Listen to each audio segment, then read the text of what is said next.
Patayin niya yung mga binibilog mo na yan. Ano yung ginagawa mo na yan? Ayan.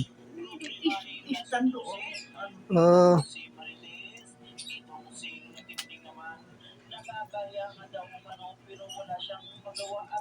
Tsaga ng asawa ko rin, ano. Kasi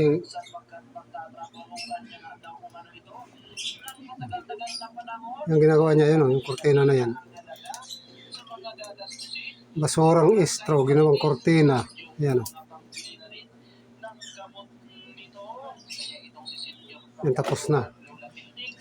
Nakabit na sa bintana namin. Tapos ito, bubuuhin pa lang. Ayan.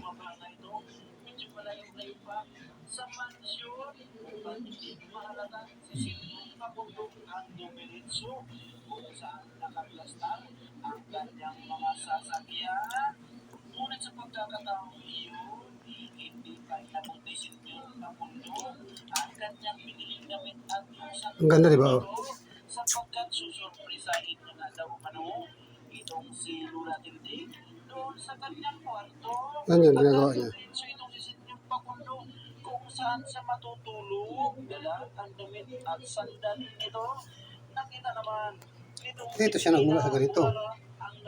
Wala pa talagang ano. Tapos pagka ito ay tinignan. yan, gawa din sa estro yan. May bulaklak pa doon. Gawa din sa estro.